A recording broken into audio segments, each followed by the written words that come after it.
Hello everyone, Jai Swaminarayan to all. Myself Professor Vaibhav Solanki from Sri Swaminarayan Institute of Technology. And today we are discuss on lecture number 3, Organization and their function, which is the unit 1 of Transportation Engineering subject. So friends, in our last lecture, we are discussed on organization of transportation like Central Road Research Institute and Indian Road Congress. Those are directly connected to the highway transport and road transport. And we are also discuss on history and development of the highway in India. Now we are start Railway Board, Indian Water Authority of India, Airport Authority of India, International Civil Aviation Organization and Directorate General of Civil Aviation. सो ये सब organisation of transportation के बारे में अभी हम discuss करेंगे। तो सबसे पहले बात करते हैं रेलवे बोर्ड की। रेलवे बोर्ड में डेवलपमेंट ऑन इंडियन रेलवेज का डेवलपमेंट कब से स्टार्ट हुआ और किस हिसाब से अभी तक किस हिसाब से डेवलपमेंट होता रहा, ये सब डिटेल यहाँ पे मैंने इस टेबल में दी हुई है। सो 1832 में First proposal of railway in India from Chennai Cement Trains. Second, 1844 में Mr. R.M. Stephenson formed the East Indian Railway Company for construction of railway lines. वहाँ पे रेलवे लाइन्स का कंस्ट्रक्शन स्टार्ट हुआ था।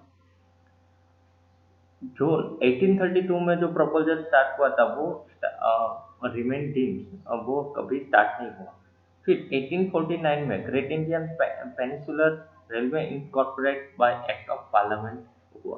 उसके बाद 1951 में locomotive function use for construction of work in Roorkee, जहाँ पे लोकोमोटिव वर्क का वर्क स्टार्ट हुआ 1851 में। 1852 में construction of line out of Bombay start, जो लाइन है बॉम्बे की कंस्ट्रक्शन लाइन, वहाँ पे रेलवे ट्रैक का वर्क शुरू हुआ। 1853 on April 16, first train in India, Boribandar. First train in India, Boribandar, Thane, with 3 locomotives, Singh, Sahib and Sultan. वो start हुई कब? 16 अप्रैल 1853। उसके बाद 15 में first passenger train Howrah to Hooghly, 17 में connectivity between Bombay to Kolkata, 95 में first locomotive built in India जो made in India था। 1906 में Indian standard time comes into force, जब इंडियन स्टैंडर्ड टाइम स्टार्ट हुआ उसके बाद 1950 में डेवलपमेंट स्टार्ट हुआ और फर्स्ट डीजल लोकोमोटिव इंडिया में ही बना। 1925 में first electrical railway operate in Victoria to Kurla. तो यहाँ इस हिसाब से 1832 से लेकर 1925 तक डेवलपमेंट ऑफ इंडियन रेलवे का इस हिसाब से डेवलपमेंट हुआ। नेक्स्ट 1954 में acid traction and sleep accommodation introduce हुआ, जहाँ पे स्लीपिंग कोच और एसिड ट्रैक्शन के बारे में फर्स्ट रिकमेंडेड हुआ। उसके बाद 1957 में research design and standard organisation form हुआ। जब ये ऑर्गेनाइजेशन फॉर्म हुआ उसके बाद बहुत सारे डेवलपमेंट और बहुत सारे बदलाव इंडियन रेलवेज में आए। उसके बाद 1966 में containerise service start Bombay to Ahmedabad, जो बॉम्बे से अहमदाबाद का रूट था, वहाँ पे कंटेन से लेके ट्रेन जा सके और मटेरियल और मैक्सिमम गुड्स को ट्रांसफर कर सके, उसके हिसाब से ट्रेन स्टार्ट हुई। उसके बाद 1972 में Kolkata metro construction work start हुआ। 1974 में RITES form for consultancy and service, जब रेलवे ऑफ इंडिया ने कंसल्टेंसी फॉर सर्विस के लिए 1974 में स्टार्ट किया। 1977 में concrete sleeper comes into use, जब 1977 से जो कंक्रीट रेलवेज में जो स्लीपर यूज होते थे उससे पहले हम वुडन स्लीपर का यूज करते थे, जबकि 1977 के बाद कंक्रीट स्लीपर का यूज स्टार्ट हुआ। 1990 में railway act legal framework start हुआ, जो रेलवे एक्ट है उसका लीगल फ्रेमवर्क स्टार्ट हुआ, और उसके हिसाब से अभी तक जो एक्ट है वो सब डिपेंड है उस पर। उसके बाद 2002 में year begin Indian railway becomes the online train reservation. 2002 से इंडियन रेलवे ने ट्रेन रिजर्वेशन ऑनलाइन कर दिया। उसके बाद 2005 में आईआरसीटीसी इंट्रोड्यूस हुआ, जिसमें ई टिकटिंग करके कोर्स है जो ऑनलाइन को डेवलपमेंट करता है, ऑनलाइन ट्रेन रिजर्वेशन को डेवलप करता है। और उसके बाद 2017 में सब ऑनलाइन मूव हो गया, वेबसाइट और अदर कंप्यूटर और ई टिकटिंग के साथ ऑनलाइन मूव हो गया। तो यहाँ तक कब ना 1832 से लेके 2017 तक रेलवे बोर्ड में ये सब डेवलपमेंट हुए, इंडियन रेलवेज में ये सब डेवलपमेंट हमने देखे। उसके बाद रूल्स ऑफ इंडियन रेलवे के रूल्स देखें तो क्या रोल है इंडियन रेलवे के, या तो इंडियन रेलवे बोर्ड के क्या रोल है। First, it help integrate fragmented market. जो इंटीग्रेट फ्रेगमेंटेड मार्केट है इंडिया के अंदर, उसको कनेक्ट करना और उसको हेल्प करना। Second, it connect industrial production and raw material centre. दूसरी, इंडियन रेलवे वो largest railway in the world है, वो मैक्सिमम कनेक्टिविटी है इंडस्ट्रियल इंडस्ट्रीज के साथ, जहाँ से वो रॉ मटेरियल और प्रोडक्शन को मूव करा सकते हैं और ट्रांसपोर्ट होता है maximum raw material. It links agriculture production center with distance market. It provides rapid, reliable, and cost-effective bulk transportation to the energy sector. It links people with place, enabling large-scale and rapid and low-cost movement of people. Indian Railway has become a symbol of national integration and strategic instrument for enhancing our defense preparedness। तो जो भी बहुत सारी defence में भी अगर हमको ऐसी कंडीशन में नेशनल डिफेंस जैसी कंडीशन में प्रिपेयरनेस चाहिए, तो इंडियन रेलवे बहुत ही इम्पोर्टेंट ट्रांसपोर्टेशन है। बात करें क्लासिफिकेशन ऑफ रेलवेज की, तो जो भी रेलवे लाइन है इंडिया में उसका क्लासिफिकेशन हम कर सकते हैं unit gauge, broad gauge, metre gauge. But अब ब्रॉड गेज और मीटर गेज की बात करते हैं तो रूट और सैंक्शन स्पीड के हिसाब से ब्रॉड गेज और मीटर गेज में क्या डिफरेंस है वो देखते हैं। रूट के हिसाब से ग्रुप ए लाइन 160 किलोमीटर की सैंक्शन स्पीड है 160 किलोमीटर पर आवर, जो ब्रॉड गेज है। ब्रॉड गेज में ग्रुप बी लाइन है जो 130 किलोमीटर पर आवर है। ग्रुप सी लाइन से वो सब अर्बन सेक्शन है, जहाँ पे मुंबई, कोलकाता, दिल्ली से कनेक्टेड है। ग्रुप डी है जो 100 किलोमीटर पर आवर है, और ग्रुप ई लाइन से वो ब्रांच लाइन। यहाँ पे जो भी इंडिया में नेटवर्क है, रेलवे नेटवर्क है, जहाँ जहाँ पे ब्रॉड गेज है, उसको A B C D E ऐसे 5 लाइन्स में डिवाइड कर दिया है, जो 100 से लेके 160 किलोमीटर पर आवर की स्पीड से सेक्शन स्पीड के साथ ट्रेन मूव कर रही है। उसके सामने मीटर गेज की बात करें तो मीटर गेज को क्यू रूट, आर रूट और एस रूट में डिवाइड कर दिया है, जिसको क्यू आर एस रूट भी बोलते हैं। जिसमें सेक्शन स्पीड क्यू रूट के लिए 75 kilometre per hour, traffic greater than 2.5 GMT. GMT का फुल फॉर्म है cross million tonne. R route के लिए 75 किलोमीटर पर आवर, जहाँ पे R1, R2 और R3 का कंडीशन है, जहाँ पे traffic greater then 5 GMT, traffic R2 के लिए 2.5 टू 5 जीएमटी और R3 के लिए 1.5 टू 2.5 जीएमटी। एस रूट के लिए less than 75 kilometre per hour. ऐसे मीटर गेज को R S Q R S में डिवाइड करती है।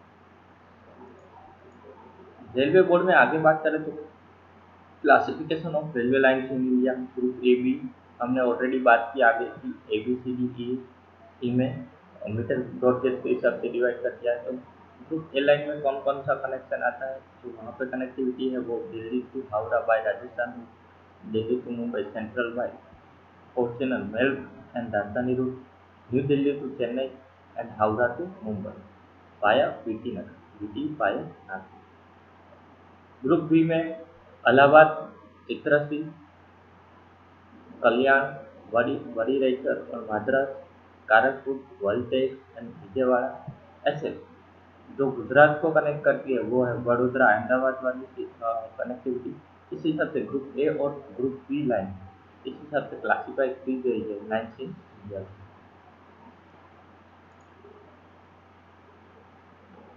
नेक्स्ट इम्पोर्टेंट अथॉरिटीज की बात करें तो वो है वाटर मोड्स के साथ, जिसका नाम है inland water authority of India, IWAI। जिस हिसाब से रिवर की कनेक्टिविटी बढ़ रही है, तो रिवर की कनेक्टिविटी के साथ साथ यहाँ पे इंडिया में जो रिवर नेटवर्क है, वो रिवर की कनेक्टिविटी के साथ साथ हम इंलैंड वाटर यूज कर सकते हैं। यहाँ पे हमारे पास सोर्सेज है रिवर, लेक और अदर कैनल ट्रांसपोर्टेशन, जो अभी मोस्ट इम्पोर्टेंट वाटरवे है, जिसके थ्रू हम बहुत सारा पैसेंजर और गुड्स को ट्रांसपोर्ट कर सकते हैं। तो फर्स्ट हम बात करते हैं Indian water authority of India को समझने से पहले वाटर ट्रांसपोर्ट क्या है। तो water transport is concerned with conveyance of people and goods in a vehicle that float upon water। वो जो व्हीकल है वो फ्लोटिंग कर रहा कर सकता है कहाँ पे, वाटर पे, और उसके साथ हम कन्वेंस ऑफ पीपल और गुड्स को कंसर्न कर सकते हैं। तो जिसे हम सिंपली वाटर ट्रांसपोर्ट कहते हैं। वाटरवेज क्या है? So waterways have great historical importance in the development of civilization and in growth of nation। हम सबको पता है कि जो सिविलाइजेशन और ग्रोथ हो रहा है वो रिवर या तो रिवर के आसपास ही हो रहा है, जहाँ से हम मैक्सिमम वाटर अपने एग्रीकल्चर एक्टिविटी, इंडस्ट्रियल एक्टिविटी और अदर एक्टिविटी के लिए यूज कर सकते हैं। उसके साथ साथ ये जो वाटरवेज है वो ट्रांसपोर्टेशन में और डेवलपमेंट में भी बहुत ही इम्पोर्टेंट है। तो नेशन ग्रोथ के लिए वाटरवेज बहुत इम्पोर्टेंट है। River and sea provided primitive man with is first facility for mass transportation of goods. Waterway can be classified broadly as oceanic waterway and inland waterway। Major two type से waterway को हम classify कर सकते हैं। एक है ocean waterway, जो ocean to ocean connectivity है, जिसके साथ हम अदर कंट्रीज में कनेक्ट कर सकते हैं, अदर कंट्रीज को कनेक्ट कर सकते हैं और अदर कंट्रीज के साथ कार्गो को हम ट्रांसपोर्ट कर सकते हैं, इम्पोर्ट एक्सपोर्ट कर सकते हैं। दूसरा है inland waterways. Inland waterways particular countries के अंदर, जो आपकी कंट्रीज है उसके अंदर जो कनेक्टिविटी है वाटरवेज की, रिवर थ्रू, कैनल थ्रू या अदर लेक थ्रू, तो उसको हम इनलैंड वाटरवेज बोलते हैं।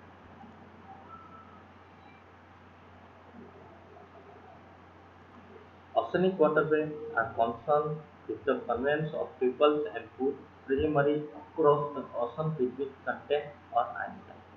Other inland waterways consist of water transport on river, lake, and canal within the maritime।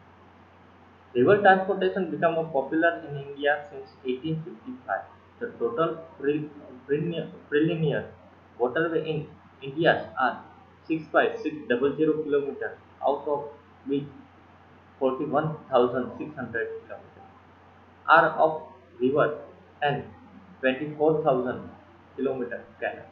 तो यहाँ पे इतने किलोमीटर कैनल के साथ और यहाँ पे इतने किलोमीटर इंग्लैंड रिवर्स के साथ वाटरवे प्रोवाइड है। उसके अलावा नेशनल वाटरवे 1, 2, 3, 4 जो कनेक्टिविटी है डिफरेंट डिफरेंट रिवर के साथ, जो नॉर्थ में गंगा रिवर और ब्रह्मपुत्र रिवर के साथ जो कनेक्टिविटी है, उसके साथ साथ इंडियन वाटरवे अथॉरिटी हम नेशनल वाटरवे को इंडिकेट कर सकते हैं। तो यहाँ पे Indian waterway authority of India की यहाँ पे थोड़ा डिस्कशन हम आज किए। अब बात करते हैं airport authority of India, AAI। Development of air transport in India. पहले तो एयर ट्रांसपोर्टेशन इंडिया में कैसे डेवलप हुआ? In 1911 first flight between Allahabad to नई। 1911 में पहली फ्लाइट इलाहाबाद से नैनी तक स्टार्ट हुई। उसके बाद 1929 में regular service between Delhi to Karachi start हुई। 1939 में Tata airways limited started and Allahabad, Kolkata and Colombo जो कॉम्बिनेशन था 1939 में एयर ट्रांसपोर्टेशन के लिए। उसके बाद 1946 में Tata airlines change name Air India limited and 1948 में first international flight to London. 1948 में पहली इंटरनेशनल फ्लाइट लंदन के लिए गई थी। तो ये थी development of air India, air transportation in India. उसके बाद एयरपोर्ट अथॉरिटी ऑफ इंडिया की बात करें तो constituted by an Act of Parliament 1 अप्रैल 1995। कब कॉन्स्टिट्यूट हुआ था? 1 अप्रैल 1995 में वो फॉर्म हुआ था और इस्टेब्लिश हुआ था। उसके बाद responsibility creating, operating, maintaining and managing civil aviation infrastructure. जो भी रिस्पॉन्सिबिलिटी थी क्रिएटिंग की, उसको ऑपरेटिंग करने की, मेंटेन करने की और मैनेजिंग सिविल एविएशन, जो भी सिविल एविएशन इंफ्रास्ट्रक्चर है उसको मैनेज करने की, वो सब रिस्पॉन्सिबिलिटी डबल ए आई के अंडर में आती है। फंक्शन ऑफ डबल ए आई जो मोस्ट इम्पोर्टेंट है जीटीयू के लिए क्वेश्चन। तो फंक्शन ऑफ डबल ए आई क्या है कि manage 126 airport and 40 international plus 86 domestic in under double A I government. 126 airport है जिसमें से 14 इंटरनेशनल एयरपोर्ट है और 86 डोमेस्टिक एयरपोर्ट है। उसके अलावा provide air traffic management service over entire air space, air traffic management service over entire air space provide करें। International airport Ahmedabad, Calicut, Guwahati, Jaipur, Trivandrum, Kolkata and Chennai जो डबल ए आई के अंदर में है। उसके बाद major air route cover with radar, जो भी एयरपोर्ट की और एयरपोर्ट का कनेक्टिव एरिया है उसे उसको रडार के साथ कवर किया गया है। 52 runway with ILS with night landing facilities. यहाँ पे जो 52 रनवेज है वो नाइट लैंडिंग फैसिलिटीज के साथ दिए गए हैं। गगन प्रोजेक्ट विद इसरो, जो गगन प्रोजेक्ट है इसरो के लिए वो भी एयरपोर्ट ऑथोरिटी ऑफ इंडिया के साथ कनेक्टेड है। उसके बाद design construction maintenance of airport double आई के अंडर में है। Expansion strengthen of existing airport के रनवेज है और टर्मिनल बिल्डिंग है, उसका एक्सपेंशन और स्ट्रेंथनिंग का काम भी डबल ए आई के अंदर में होता है। उसके अलावा प्रोविजन ऑफ विजुअल और या फिर विजुअल एड है, जो भी विजुअल एड है उसका प्रोविजन वो डबल ए आई के अंदर में आता है। तो ये सब फंक्शन है डबल ए आई के एयरपोर्ट ऑथोरिटी ऑफ इंडिया।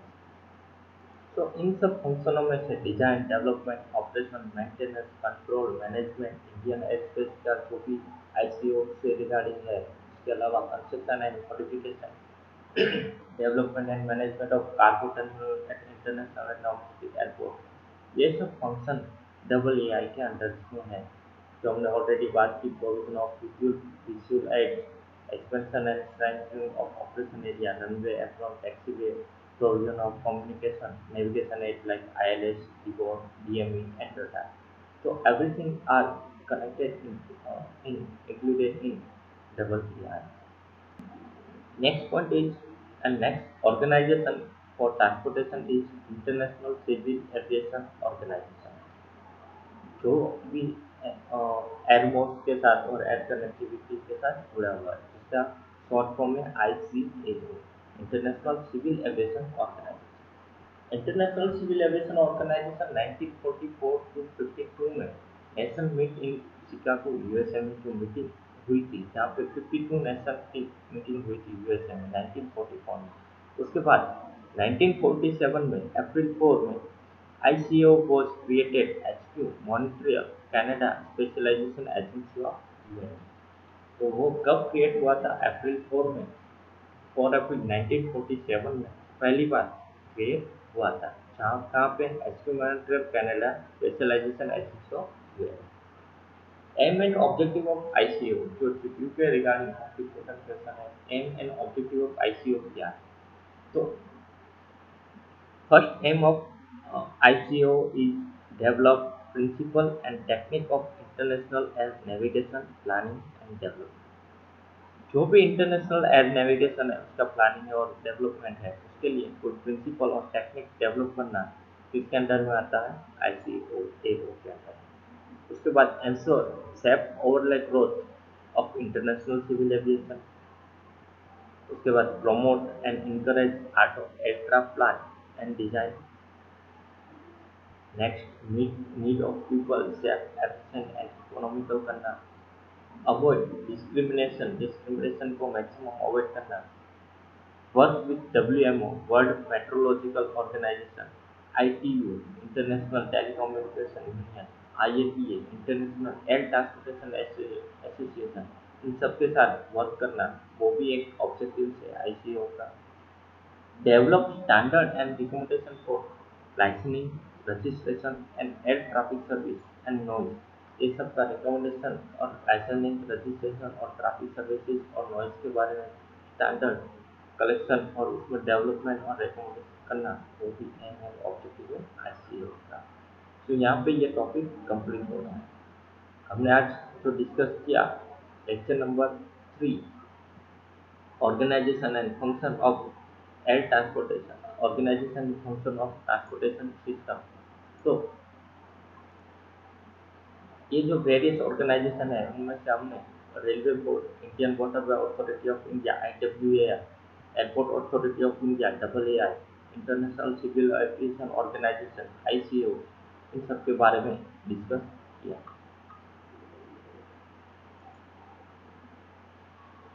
उसके बाद लास्ट ऑर्गेनाइजेशन है जो है directorate general of civil aviation DGCA। Directorate general of civil aviation DGCA के हिसाब से क्या है और उसके फंक्शन क्या है वो भी क्रिटिकली इम्पोर्टेंट फंक्शन है। First of the regulatory body of civil aviation, जो भी सिविल एविएशन है उसकी रेगुलेटरी बॉडी है जो उसको रेगुलेट करती है, उसको हम DGCA बोलते हैं। इस्टेब्लिश हुआ था 1945 में। Basic function of DGCA is regulation of air traffic service, जो भी एयर ट्रैफिक सर्विस है इंटरनेशनल एविएशन के साथ उसका रेगुलेशन, लाइसेंसिंग ऑफ पायलट का लाइसेंसिंग DGCA के अंडर में आता है, registration of aircraft, licensing of aerodrome, approval of traffic and schedule, monitor flight crew standard, laying down airworthiness of aircraft and supervision and training। ये सब function DGCA के under में आ रहे हैं। तो यहाँ तक हमने बात की AAI, airport authority of India, ICAO and DGCA, ये सब एयर ट्रांसपोर्टेशन के अंडर में है। उससे पहले हमने जो बात की IWAI, जो वाटर ट्रांसपोर्टेशन के अंडर में है, और उसके अगले लेक्चर में जो हमने बात की हाईवे ट्रांसपोर्ट के रिगार्डिंग, जो IRC और CRRI की बात की। तो ये सब ऑर्गेनाइजेशन है वो और उसके जो फंक्शन है उसके हमने ये लेक्चर 2 और 3 में डिस्कशन किया। इसके एक चैप्टर यूनिट यहाँ पे हमारा unit 1 introduction of transportation engineering complete हो रहा है। Thank you so much for listening.